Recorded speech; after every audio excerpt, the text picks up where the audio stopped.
여러분 안녕하세요. 잘 지내셨죠? 오늘도 기쁨과 감사가 넘치는 복된 날 되시기를 기원하고요. 오늘 우리가 함께 나눌 말씀은 베드로전서 3장 18절 말씀입니다. 제가 봉독하지요. 그리스도께서도 단번에 죄를 위하여 죽으사 의인으로서 불의한 자를 대신하셨으니 이는 우리를 하나님 앞으로 인도하려 하심이라. 육체로는 죽음을 당하시고 영으로는 살리심을 받으셨으니. 아멘. 베드로 사도는 우리 그리스도인들의 삶은 의를 위하여 고난받는 삶이라고 설명한 후에 그 예로 예수 그리스도의 고난받은 삶을 언급하고 있습니다. 우리가 잘 아는 대로 예수 그리스도는 이 땅에 살기 위해서 오신 것이 아니라 죽기 위해서 오셨습니다. 마태복음 20장 28절에서 인자가 온 것은 섬김을 받으려 함이 아니라 도리어 섬기려 하고 자기 목숨을 많은 사람의 대속물로 주려 함이니라 라고 친히 말씀하고 계십니다. 이 땅에서 예수님의 삶은 십자가를 향한 삶이었고 또한 십자가를 위한 삶이었습니다. 예수님은 공생의 기간에 각색 병든 자를 고치시고 또 죽은 자를 살리시고 무리를 거르시고 물고기 2마리와 보리떡 5개로 5,000명을 먹이시고 12광주리를 남기시는 등 많은 이적을 베푸셨지만 이 또한 십자가의 의미를 보다 분명하게 하는 과정일 뿐이었습니다. 오늘 본문에 나타난 예수 그리스도의 십자가의 의미는 무엇입니까? 첫째는 단번에 드린 제물이었다는 것입니다. 오늘 본문의 단번에라는 말은 한 번으로 영원히 그리고 완전한 속죄 제물이었다는 뜻입니다. 구약에서의 제사는 반복적으로 드려야만 하는 제물이 필요했습니다. 성전에 나올 때마다 자신의 죄를 대속할 제물이 요구되어졌습니다. 그러나 예수님이 자신의 몸을 속죄 제물로 드림은 이제 더 이상의 제물이 필요 없어졌다는 뜻입니다. 왜냐하면 죄에 대한 하나님의 요구가 충족되어졌기 때문입니다. 십자가를 지신 예수님의 몸은 완전하고 영원한, 그래서 하나님의 의를 충족시킨 속죄 제물이셨습니다. 둘째로 예수님의 십자가는 죄를 위한 죽음이었습니다. 인간은 그 누구도 죄의 문제를 스스로 해결할 수 없습니다. 그런데 죄의 문제를 해결하지 않고서는 하나님 앞에 설 수 없는 것입니다. 즉 스스로 구원을 얻을 수 없는 존재들이라는 뜻입니다. 이런 죄의 문제를 해결해 주시기 위해 예수 그리스도는 이 땅에 오셨고 모든 세상 죄를 대신 지시고 십자가에서 죽으신 것입니다. 나의 모든 죄를 대신 지시고 십자가에서 죽으심으로 죄로부터 자유하게 해주셨습니다. 죄와 이제는 상관없는 자로 살게 해 주신 것입니다. 셋째로는 예수님의 십자가는 의인으로서 불의한 자를 위해 대신 지신 십자가였습니다. 예수님은 죄가 없으신 분이셨습니다. 예수님은 십자가에 달리셨을 때 양편에 강도들과 함께 달리셨습니다.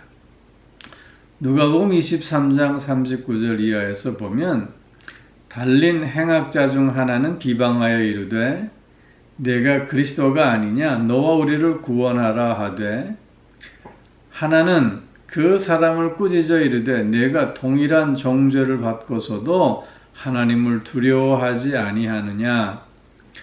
우리는 우리가 행한 일에 상당한 보응을 받는 것이니 이에 당연하거니와 이 사람이 행한 것은 옳지 않은 것이 없느니라 라고 고백하는 것을 봅니다. 악을 행하고 심판을 받는 것은 당연한 것입니다.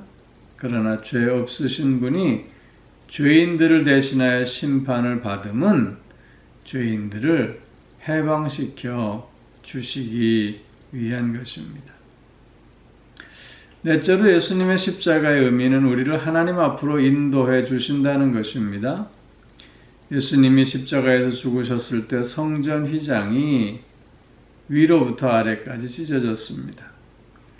이는 하나님과 인간 사이에 막혀있던 담이 허물어졌다는 것을 의미합니다. 이는 구약의 관점에서 보면 제사장만이 하나님 앞에 나갈 수 있었습니다. 그러나 이제는 우리 모든 성도들이 왕 같은 제사장이 되어 구약의 제사장들처럼 하나님 앞에 담대히 나아갈 수 있게 되었다는 뜻입니다. 그리고 구약의 제사에서 하나님 앞에 나아갈 수 있는 것은 제물이었습니다. 그렇게 우리 성도들이 하나님이 기뻐 받으실 만한 살아있는 거룩하고 신령한 제물로서 하나님 앞에 선다는 뜻이기도 한 것입니다. 다섯째는 예수님의 십자가는 죽음의 십자가를 넘어 부활의 십자가였습니다. 사망의 권세를 깨뜨리시고 다시 사셨습니다. 죽음으로 예수님의 이 땅에서의 삶이 끝나버렸다면 그 죽음이 아무리 의로운 죽음이요 또한 대속의 죽음이라 해도 의미가 상실되어 버리는 것입니다. 더 이상 기독교는 존재할 이유가 없어지는 것이지요. 그래서 사도 바울도 그리스도의 부활이 없다면 내가 아무리 목숨을 걸고 복음을 전한다 해도 내가 전한 이 모든 것이 헛것이라고 단언하고 있는 것입니다. 그러나 예수님은 부활하셨습니다. 이는 우리가 거듭나는 삶을 살게 되었다는 뜻입니다. 옛사람은 죽고 이제 새 사람으로 살게 되었음을 말하는 것입니다. 그리고 또한 어떤 고난 속에서도 소망의 삶을 살 수 있게 되었음을 의미하는 것이지요. 이것이 오늘 본문에서 말하는 예수님의 십자가의 의미입니다.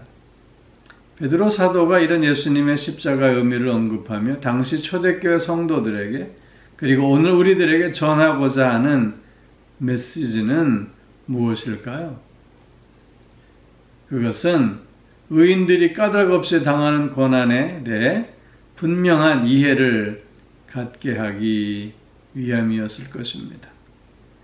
믿음을 가지고 예수 그리스도를 주로 모시며 선한 양심을 가지고 살고자 한다면 세상으로부터 미움을 피할 수는 없는 것입니다.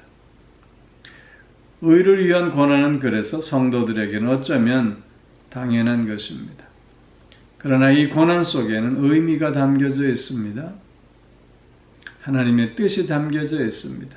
하나님의 목적이 담겨져 있는 것입니다.